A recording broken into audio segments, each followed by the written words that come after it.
Touchdown BC is sponsored by CFC. CanadaFootballChat.com is the #1 national amateur football website and most respected source for high school and recruiting news in Canada.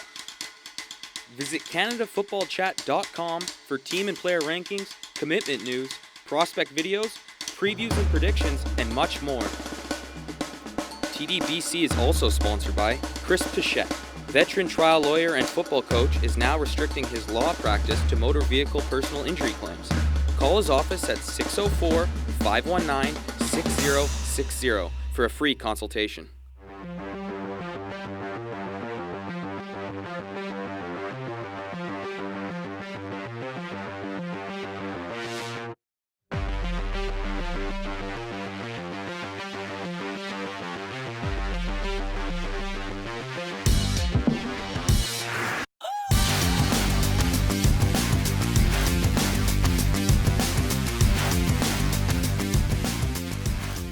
Hello and welcome to Season 3 of Touchdown BC. We're your new hosts. I'm Ty Clark. And I'm Adam Kordick. Ty, can you believe that they gave us our own TV show? I can't believe it. Well, getting up to speed on what we are going to be as a show this season, we are going to cover everything from community football to BC high school football across this great province. We'll also keep you updated on BC-born players playing in the CIS and elsewhere. We're also keeping tabs on the UBC Thunderbirds 2015 campaign. Ty, it is time to get started. Last week was week number 2 in community football. What happened? When you speak of the grassroots of Canadian football in British Columbia, it all starts in the community. Beginning with the 9-man football in the Adam age group, 9 and 12-man football is offered around the province for the Pee Wee division, junior bantam, bantam, and midget. Now let's take a look at some of the action from this past weekend. We begin in midget with the North Surrey Bears taking on the Chilliwack Giants. Maximilian Joseph with a little bit of shake and bake with a nice little gain into Giants territory. Up next, Willie Brenner gets the handoff down to left. Whoop, hello, whoop, goodbye. Touchdown Bears. Next play, Giants QB Brendan Bryden fumbles a snap and big Pardap Sandu jumps all over it. Recovery North Surrey. But the Giants would get the ball back, and Bryden totally forgot about his previous mistake with a nice 27-yard pass to Ryan Clayton. First down, Giants. Later in the second, Bryden, you beautiful man, you. Bryden takes it in himself. Giants are on the board, 8-7. But here come the Bears. Colby Peters with a cannon to Joshua Chasehead with a great over-the-shoulder grab for 6 points of his own. Later on, Colby Peters, sneaky, runs in for a touchdown of his own, 21-10 Bears. On to the second half now. From the shotgun, Peters throws a long bomb, and looky what I have here. Madaraka Kuo with an interception for the Giants. Next play under center, Chilliwack tosses the golden Brett Westad, and the big boy can run for a nice little 14-yard gain. But the Giants would have to punt after that. Bears possession. Nice little throw by Peters and the even better catch by Mark Arjun Leonardo. No relation to Da Vinci. Giants down 18 when Cameron Lampard burst through a hole and another one, and he could go for a 38-yard gain down the right sidelines. A few plays later, Chilliwack in the red zone, and it's my boy Golden Brett in for the score and a beautiful celly of his own. This is why it's called Touchdown BC, folks. 7:20 left in the fourth. Giants force the kick, and look who it is. Mark Arjun Leonardo. This time he does look like Da Vinci with a couple nice brush strokes on the green canvas, and off he would go. 68 yards down the sidelines. Nobody's going to catch this guy. Oh yeah, they finally do. But the Giants would retake possession. An interesting little play here. Bryden throws a screen pass to fellow quarterback Jordan Fox, showing his wheels, and he gone unscathed in for the score. But that would be the last dance of the day for Chilliwack, with the North Surrey Bears taking this one. Off to Bantam we go. South Delta Rams, Chilliwack Giants. From the get-go, Michael Calvert hooks up with Billy Matwichna for a 50-yard bomb.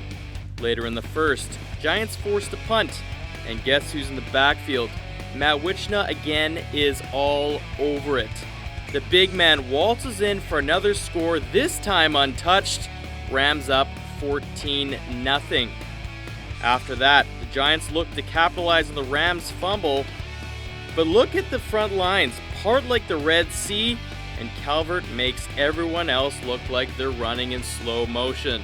Rams up 21-0. Fast forward. If you're a Giants fan, you may want to look away from this one. Calvert somehow gets out of this one and delivers a strike to wide open Douglas Jamieson. Later in the fourth, Giants under siege. And just like taking candy from a baby, Michael Calvert does it on both sides going the distance. The Rams destroy the Giants 41-0. Here's a look at some of the other action in community football from around the province.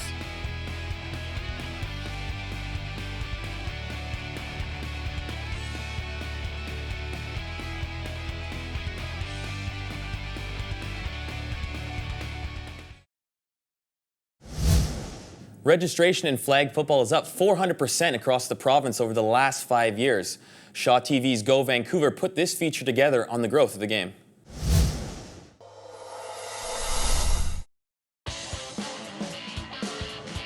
We are seeing 135 teams participate on a weekly basis for flag football jamborees. We've had an opportunity to be in Coquitlam Town Center. We've been out to North Delta, John Oliver Park. We've been out to Mercer Stadium, New Westminster, Richmond Hugh Boyd Park. We're out at Chilliwack at Townsend Center with our 1,400 athletes congregating and invading each of these areas. It's amazing the energy that ends up happening when these group of individuals arrive, the enthusiasm of young men and women playing the sport, the excitement of parents, coaches as they come and compete on a weekly basis, doing something they love that brings joy and energy to them. I play flag football because, well, football's been going on in my family for generations, and it's really fun. You get a bunch of friends and you're doing something you love.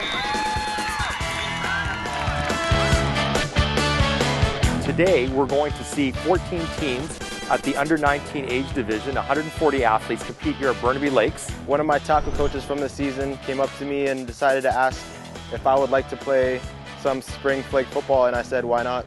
Both fall, tackle, and spring flag football are complementary. In spring flag football, the athlete can diminish the amount of concern in terms of injury. It usually just turned ankle, maybe a sprained wrist because of athletic move, and focus more in terms of skill levels. Throwing a football, catching a football, running with the football, being a great teammate, working in terms of team play, route combinations, being able to adjust to defenses on the fly. And so for the athlete that wants to participate in spring flag football, it complements their growth development in the fall significantly. Helped me quite a bit with like developing my routes better without pads, and obviously that translates to when I have pads on, and just helped me pursue to the ball when I'm on defense harder.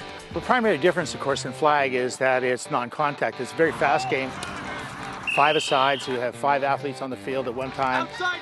It's very important now because the transition in North America is to non-contact. So we've seen a tremendous growth in football, not only in the Lower Mainland, but throughout the province. So young people get to experience playing Canadian football, and as a result of that, we continue with that heritage sport, and they get a great experience there. It really is an exciting growth of the sport and a celebration of spring flag football.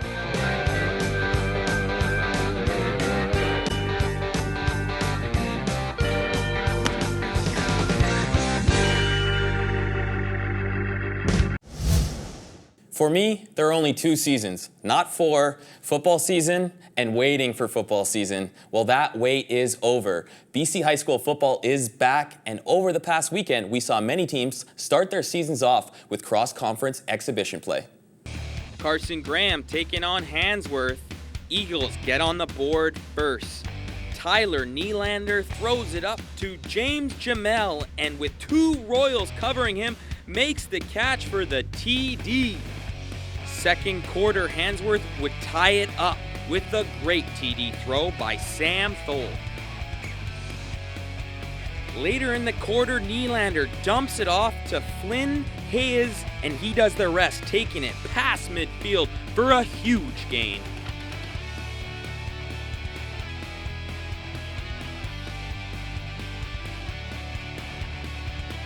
Thole later responds with a great throw and an even better catch by Dane Hopkins, putting the Royals in the red zone.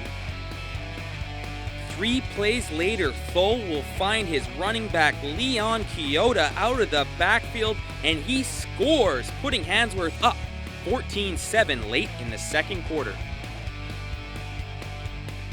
Second half action, Nylander drops back, looks downfield, and heaves it up to big number 21, Michael Kulik, who makes an incredible catch and takes it deep into Royals territory. Later in that drive, Nylander will find Kulik again, this time for a TD. This guy catches everything, ties it up at 14. With 9 minutes left in the fourth, Thole connects with Dane Hopkins, who runs a great stop-and-go route and makes the catch to put the Royals up 7. Carson Graham would look to tie the game up with 5 minutes left. It's Nylander who calls his own number and takes it in from 2 yards out. Moments later, Handsworth comes up with the play of the game. They block the extra point. Handsworth over Carson Graham, 21-20. The Royals fans are loving it, storming the field. Watch out, kids. Teachers are taking names. Out to Abbotsford we go. WJ Mowat taking on Robert Bateman. Nelson Lacombo takes the handoff and will go 40 yards all the way to the land of 6 points. Second quarter, this time Lacombo is lined up in the slot. Noah Dietrich puts this ball on a string and finds Lacombo for the 45-yard score. On Mowat's next drive, Lacombo takes the handoff, going 35 yards all the way to the end zone for a second rushing TD of the game. Later, Dietrich would find Lacombo again, this time from 15 yards out. Lacombo scored Mowat's first 5 touchdowns in this one. He will be a player to watch this year for sure. Middle third quarter, Robert Bateman would put a great drive together. The T-Wolves QB Keegan Bicklin calls his own number and takes it 35 yards to the house on a highlight reel play. In the fourth, the Hawks would score again, this time on a perfectly executed screen pass. Sean Lall dumps it off to Dion Pellerin, and Dion will do the rest, going 62 yards for the score. The T-Wolves' next drive would result in a touchdown though. Bicklin calling his own number again, running it in for his second rushing touchdown of the game. The Hawks would get another one though, with Lall finding a wide open Dylan Manocha from 35 yards out for another Mowat TD.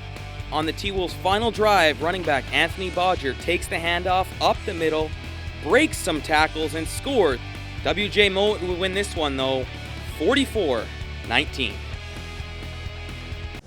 To the high school scoreboard we go. We see Terry Fox going to O'Hagan Field and beat the Irish. South Delta wins big against Hugh Boyd. STM beats Notre Dame in a very defensive game. Out at Mercer Stadium, New West beats Centennial. And in the Battle of the Mounts, Mount Doug beats Mount Bougerie. And here is a look at the rest of the games.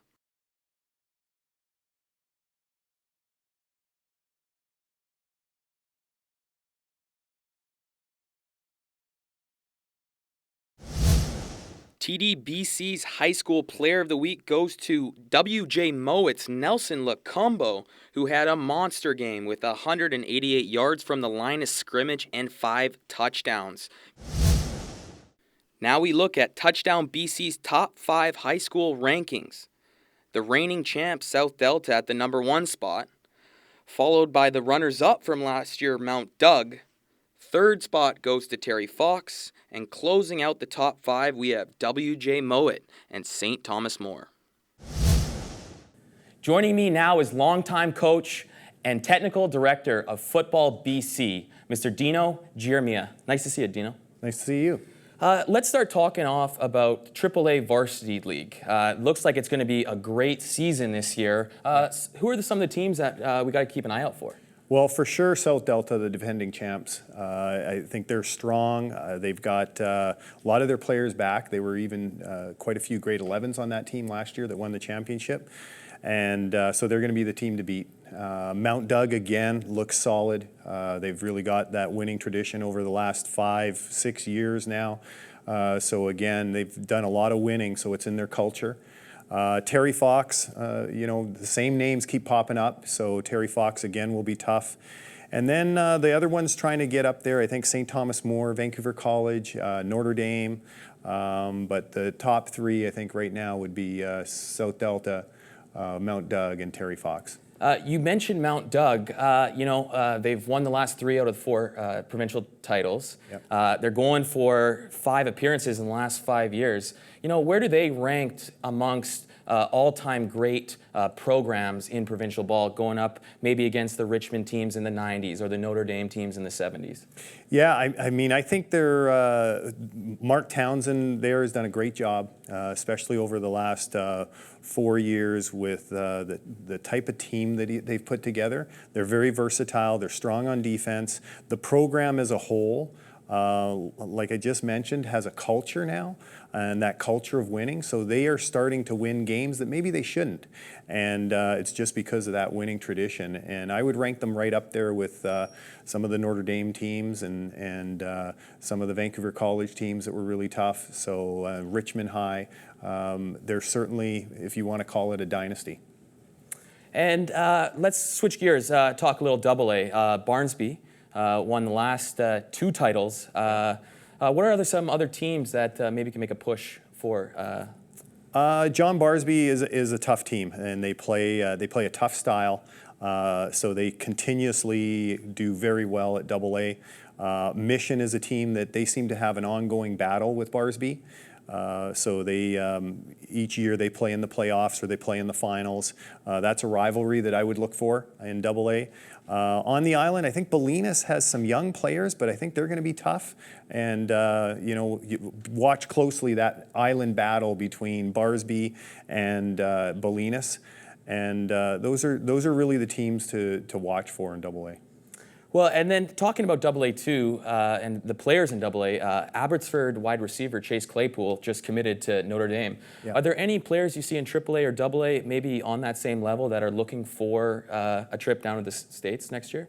For sure. There's always a handful of very talented players in BC. Chase Claypool, as you mentioned, had a phenomenal week. Very difficult for teams to defend. Another guy that played really well was Parker Simpson up in Kelowna. I think he scored a touchdown as a quarterback, as a running back, as a kick returner, and intercepted a ball and returned it for touchdown. So those kind of versatile athletes that give you so many different positions and depth. Those are the guys that we need to watch out for. So Parker Simpson, Chase Claypool, Gavin Cobb with Mount Doug. He's going to be another guy to watch as the season goes on. He can score from anywhere. Very sound on defense. So there's a few.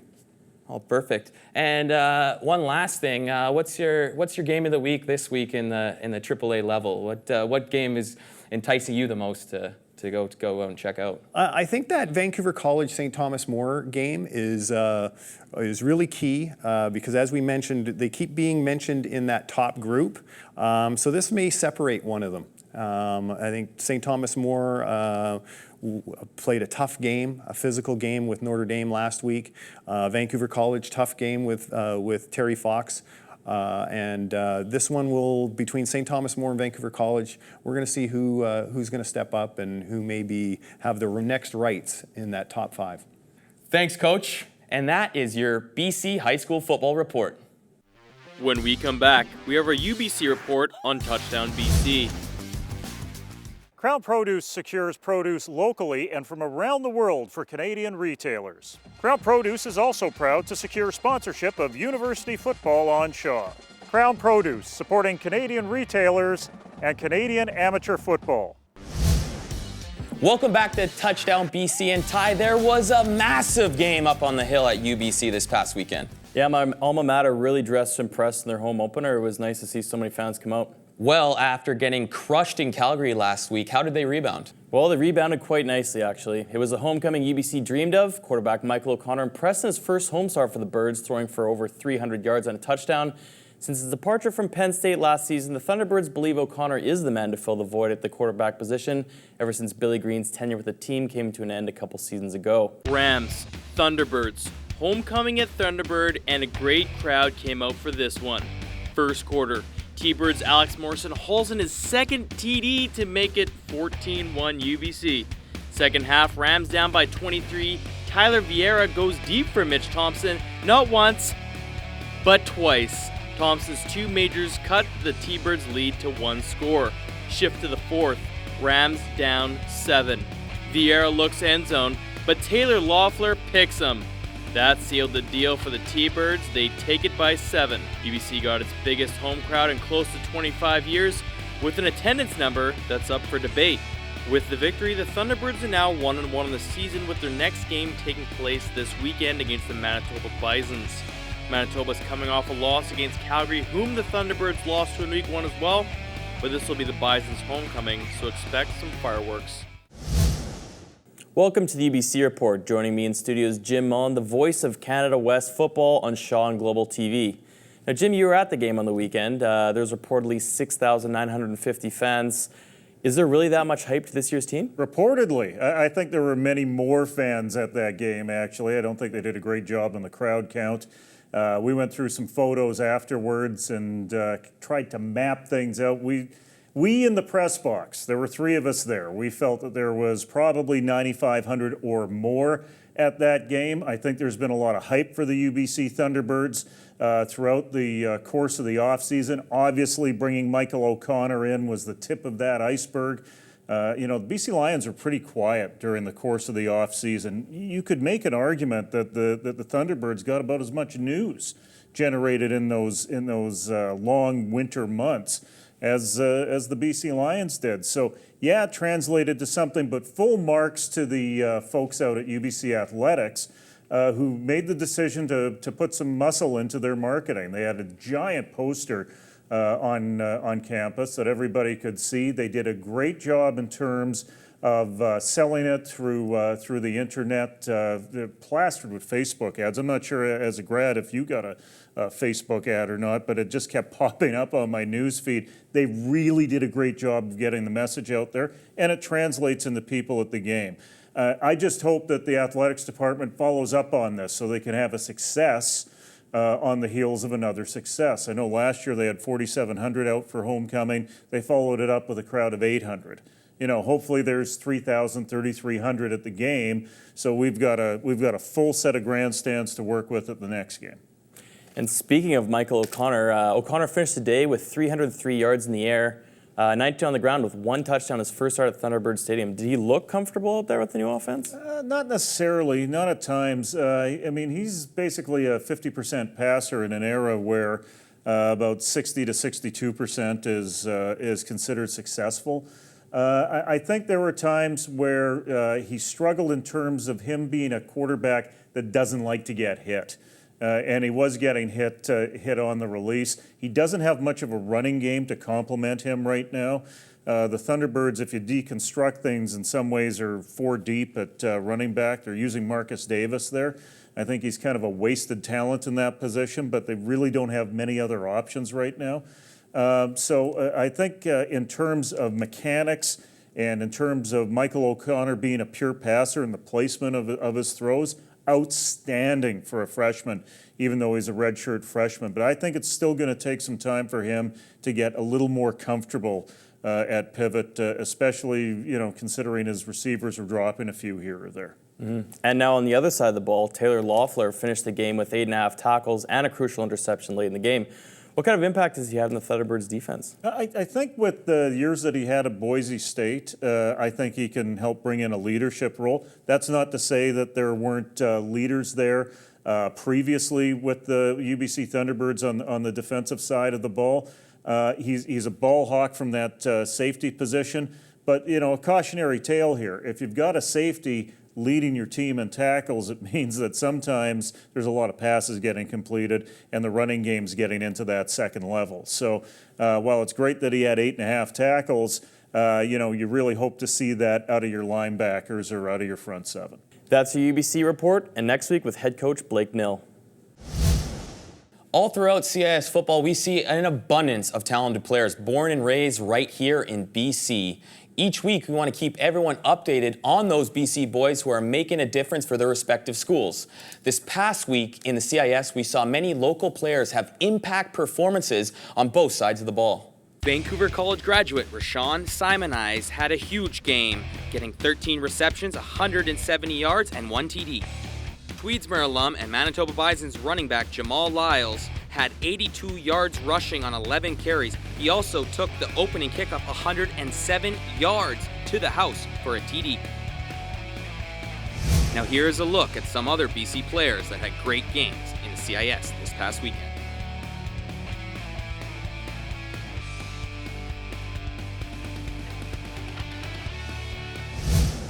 And that wraps up our first episode of Touchdown BC for the 2015 season. Adam, big game for the T-Birds this week. It's going to be a huge game for the T-Birds. Going into Manitoba against the reigning Hardy Cup champs, it's going to be a huge measuring stick game for those T-Birds. He's Adam Kordick. I'm Ty Clark. We'll see you next week. Touchdown BC is sponsored by CFC. CanadaFootballChat.com is the #1 national amateur football website and most respected source for high school and recruiting news in Canada. Visit CanadaFootballChat.com for team and player rankings, commitment news, prospect videos, previews and predictions, and much more. TDBC is also sponsored by Chris Pichette. Veteran trial lawyer and football coach is now restricting his law practice to motor vehicle personal injury claims.